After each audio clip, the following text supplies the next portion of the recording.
Welcome back to The Big Show. We're live here today at Montreal at the Comedy Festival, and it's always nice to talk to a TV legend. Patrick Kielty, how are you? I'm fine. I'm dandy. I'm going out of my head in the Regency Hyatt Hotel.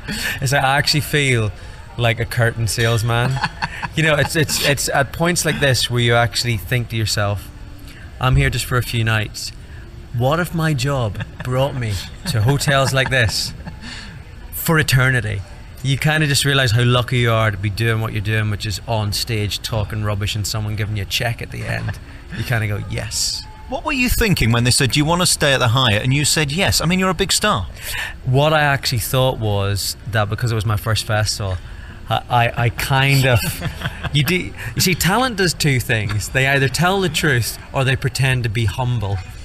And so because it's my first festival, I wanted to be the nice person, and so I didn't want sort of emails flying around going, and then, you know, for the festival they'll go, who does he think he is? Like, he hasn't even played the festival.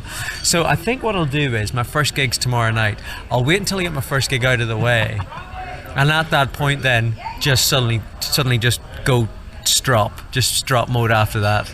I had 3 emails asking me to move here. They've obviously got rooms available. And I said no 3 times because I just thought, no, I don't want to be here. I mean, I know I'm meeting people like you and you know, you meet Jimmy Carr in passing, but really we could do that anyway. I mean, we're at a comedy festival.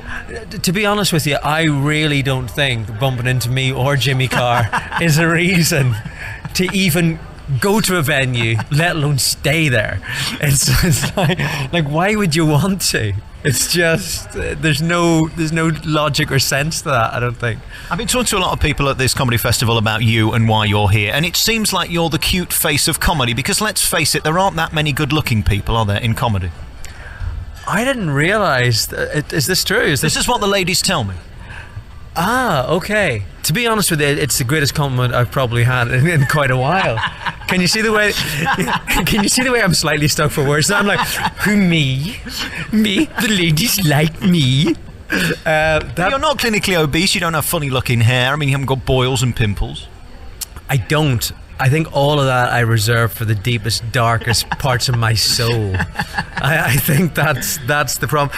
Yeah, it's really interesting because I did an interview yesterday, and the guy was wearing a suit, you know, and I said, so, you know, what are you doing? Like, you're 38 and you're obviously pretending to be 25 in your t-shirt and your sort of skinny jeans. Why don't you act your age and put a suit on? And so I've kind of got that thing now where now you're telling me that there's a kind of a cuteness element. I'm going to just scrub up and play to that. I don't want you to think that's coming from me. That's from what people have said. Oh, to be honest with you, whether it's from you or women, at this point, I'm not fussy. It's like, you know, if you're a comedian, if you're single, if you're in a strange city, and if there's a chance... Like, let's be very clear. You can say, you know, that certain women think that there's a possibly cutesy element to me. That never happened. It never actually got the job done before I ended up doing stand-up. So when you actually put the stand-up on top, then hopefully... Well, we'll speak tomorrow. I'll give you my body count, you know. Right. Well, we'll see whether that's actually got me anywhere. If we could do a survey, because I think we can't necessarily judge it in this part of town, because you are going to get offers regardless of what you look like. You might have to pay, but you're going to get offers. Yeah, I got a hookup with a friend of mine who's got a very cute girlfriend here in Montreal, and she met me last night, and she took one look at me and said, "Where are you?" And I gave her the address. She went, "You need to get out of there right now." Right, and I'm like, "Why?" She said, "That's the hooker part of town." And you're kind of thinking, I'm a straight single man, okay, and you're telling me I need to get out of there. Fine. You're then telling me that's the hooker part of town. You've basically contradicted yourself. That's the part of town I should be in, surely. And what with the Canadian dollar? I mean, it's so cheap. That's what I kind of think. Cheaper than room service, isn't it? I think it probably tastes better than room service here, let's be honest. I didn't realise there was a hooker crunch going on. But yeah, if that helps. Patrick, why are you still single? I mean, you're in show business. You had a huge, great, big, whopping career. You're now doing places like Montreal in a comedy festival. It's all going right, isn't it? It is all going right. I split up with a French girlfriend about 5 months ago. And so for me to be back in Montreal, I'm kind of getting flashbacks. Montreal, to me, is just like a French girlfriend because, you know, she was French English, so this whole sort of French Canada thing, you know, I'm quite amazed, and I kind of slightly fall in love with Montreal on the basis that it looks American, sounds French, but thankfully is neither. And so you've got that thing whereby Canadians, I think, are the most reasonable people in the world, and the French haven't gone out with a French girlfriend. You know, whenever things would go wrong or there'd be an argument, she'd just dismiss it as a national trait. She'd say, I am French. What do you expect? And so Montreal kind of has this thing whereby really reasonable Canadian side, totally impetuous French side, and they won't tell you when. Montreal is the geographical equivalent of a woman. Reasonable right up to a point, then totally unreasonable and French, and then back to normal again. I quite like it. It's the decorum, isn't it? I think it is. But I don't know. I'm kind of confused because when you try to speak French to them, they do that thing where, well, your French isn't good enough, so therefore they'll answer you in English. And then if you speak English, okay, you're right, my French isn't good enough, I'll speak in English. They go, you could have made an effort. Where's your French? I can't win. I'm thinking Irish guy with French girlfriend, that's got to be at least 35 minutes of your act. You generally find that when you split up with someone, just out of respect to them, that's 35 minutes of the act that then disappears. When she's your girlfriend, I think there's a rule that you should talk to Louis C.K. about this, because I think he's gone through a divorce. And so whenever you're with someone, I think you can bitch about how they've been. I think that if you split up with someone, I think you owe it to them. Look, I'm 38, I'm single. I think I'm the dysfunctional person here. Like, let's be honest. You know, for me, blaming aren't women bitches? You know, and then you suddenly realize, no, it's actually me. So. And what's this comedy world like compared to TV? Because I think it can't be as glamorous. I mean, you've got to go up there every night and it's like, make me laugh. You've got a lot to prove compared to TV, where they've kind of been given the ticket to come in. They know who you are. You're on the big show. Everybody's going to be on your side, really, aren't they? I think that, you know, having started out as a stand-up, you know, I started out in a comedy club in Belfast, the Empire. That was the club that I set up with Jackie Hamilton, and it was a very infamous gig in the comedy circuit in the UK. There was the Empire and Up the Creek, and unless you died at one of those two shows, you weren't really officially a comedian. And so for me, the notion of doing television and, you know, going out in front of an audience bank and you've got an edit and everything else, it's actually quite nice, but it doesn't give you the sort of ball tingle that's standing up there. You know, and I was doing some warm-up shows. I did some warm-up shows in the Comedy Store before I came out here. And again, it really wasn't a warm-up, because I was walking out and you were getting the recognition of, hey, we know you, we have an opinion on you, and so therefore we're going to run with this, or we're not going to run with this based on the perception. Whereas here, it really is that thing where we do not know you, we do not care, you will either be funny or you won't.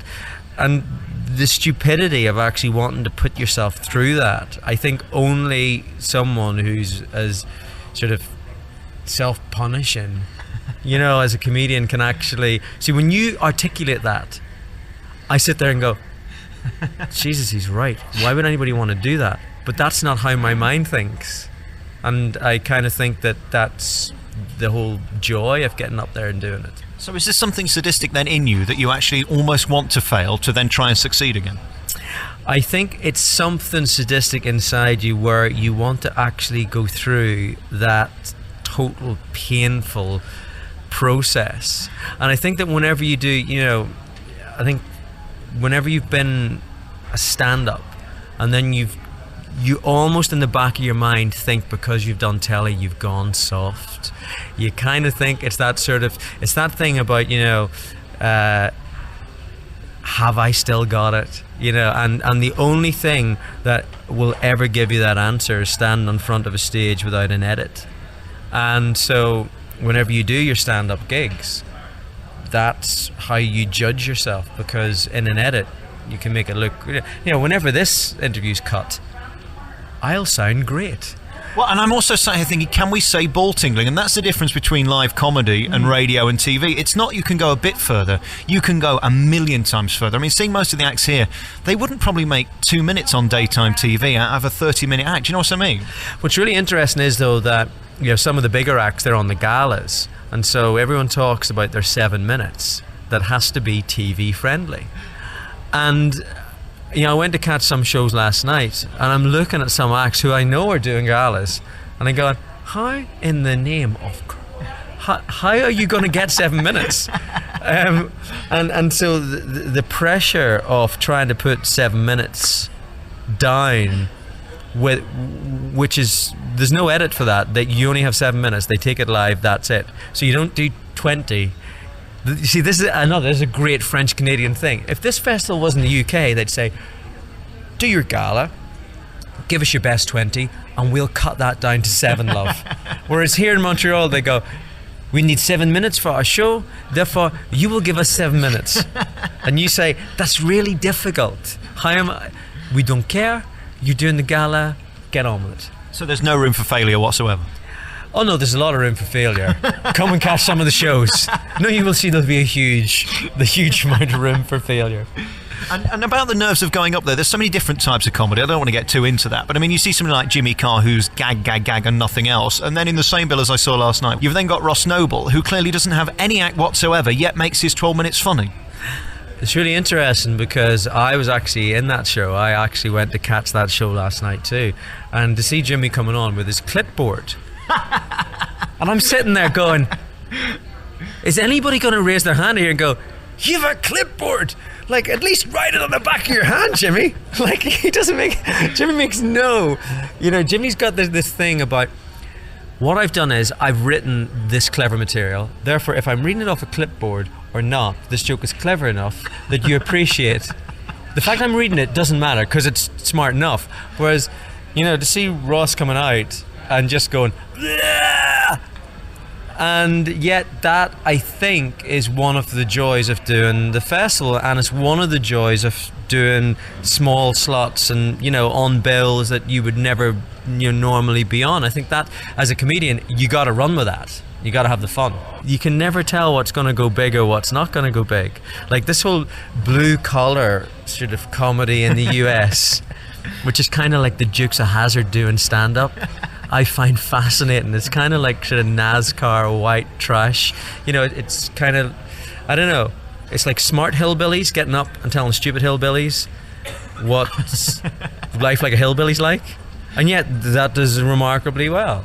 I think the genius of Jimmy is that, and the genius of any, great stand-up, is that if you're walking out, you can either get a laugh from 2 or 3 places. You can get a laugh from the joke. You can get a laugh from the fact that the joke didn't get a laugh, and I'm not going to tell you why it didn't get a laugh, and therefore then you get the laugh again. Or you get the laugh from actually, moving on to something else, then folding back the gag in that didn't get a laugh the last time, and saying, you see, you're laughing now. So in a way, Jimmy's a craftsman, and he can do that. And I think it's about, whenever you come to, strange places, and it's that type of thing where you're on stage, it's a bit like, Dancing with Wolves, where it's kind of like, today the wolves came closer, they're almost eating from my hand. You trying to sort of work out, is that going to work? Is that going to work? And what's interesting is seeing the way Britcom plays here, and the way that we deliver our stuff compared to, there seems to be a great polish about American comedians, whether the substance of the material is there or not. So and in a way, we sometimes, as comedians from the other side, of the poem, we do this thing where we kind of say, yeah, but American comedians do that kind of, do you ever notice when you're flying, and they've got that sort of right angled arm technique and the mic, and their mic technique is impeccable, and so it's like watching a golf swing. You're going, look at the backswing, look at the follow through, the ball still ended up in the rough. So it's the whole weird thing of comedians being together. Well, the last guy, the black guy who came on and did his joke, started by saying, I notice I'm last, they've kept the best for last. And I thought, he really isn't joking, and he got a cheer from it. Oh, he actually got a cheer for that? Oh, absolutely. Whoa. Which is incredibly tenacious, isn't it?